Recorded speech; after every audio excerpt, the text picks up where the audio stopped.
ஒரு மனிதருக்கு உடல் எடை மிக அதிகமா இருக்கு. டாக்டர் அவர்கிட்ட 1 மாசம் நீங்க உணவு கட்டுப்பாட்டோட இருக்கணும், உடற்பயிற்சி செய்யணும் அப்படின்னு சொல்றாரு. அந்த மனிதரும் 1 மாசம் அப்படியே செய்யறாரு. 1 மாசத்துக்கு பிறகு அவர் செய்த உடற்பயிற்சியும் உணவு கட்டுப்பாடும் அவருக்கு பலன் அளித்ததா அப்படின்னு அவர் எப்படி தெரிஞ்சுப்பாரு? தன்னுடைய உடல் எடை குறைஞ்சிருக்கா இல்லையான்னு பாப்பாரு இல்லையா? எடை குறைந்திருந்தால் அவரது முயற்சி அவருக்கு பலன் அளித்துள்ளது. எடையில் மாற்றம் இல்லைன்னா அவர் செய்த 1 மாத முயற்சி வேலை செய்யலன்னு அர்த்தம். ரமலான் மாசமும் அதே மாதிரி தாங்க.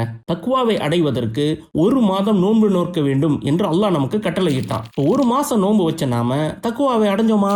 அல்லாஹ் சொல்றான், நம்பிக்கையாளர்களே, அல்லாஹ்வுடன் தக்வாவோடு நடந்து கொள்ளுங்கள். நாளைய தினத்திற்காக, அதாவது மறுமைக்காக தான் எதை தயார்படுத்தி வைத்துள்ளோம் என்பதை ஒவ்வொருவரும் பார்த்து கொள்ளட்டும். அல்லாஹ்வுடன் தக்வாவோடு நடந்து கொள்ளுங்கள் அப்படின்னு சொல்றான். இந்த வசனத்தை கவனமா பாருங்க. இந்த ஒரு வசனத்துல அல்லாஹ்வுக்கு அஞ்சுங்கள் அப்படிங்கிறது 2 முறை அல்லாஹ் சொல்லி காட்டுறான். மறுமைக்காக நம்ம என்ன சேர்த்து வச்சிருக்கிறோம் அப்படின்னு நம்ம பார்க்கணும்னு அல்லாஹ் நம்ம கிட்ட சொல்றான். தக்வா உடையவர்கள் தங்களை தாங்களே சுய பரிசோதனை செய்து கொள்வார்கள் அப்படிங்கிற மிக முக்கியமான விஷயத்தை இந்த வசனம் நமக்கு காட்டுகிறது.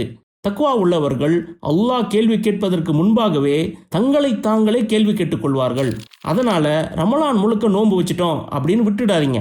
நீங்கள் நோற்ற நோன்பு உங்களுக்கு உண்மையிலேயே பலன் அளித்ததா இல்லையா அப்படின்னு நீங்க தெரிஞ்சுக்க விரும்பினீங்கன்னா ஸ்கிரீன்ல இருக்கிற இந்த சுய பரிசோதனை படிவத்தை பதிவிறக்கம் செய்து உங்களுடைய நிலைமை என்ன என்பதை சரிபார்த்து கொள்ளுங்கள்.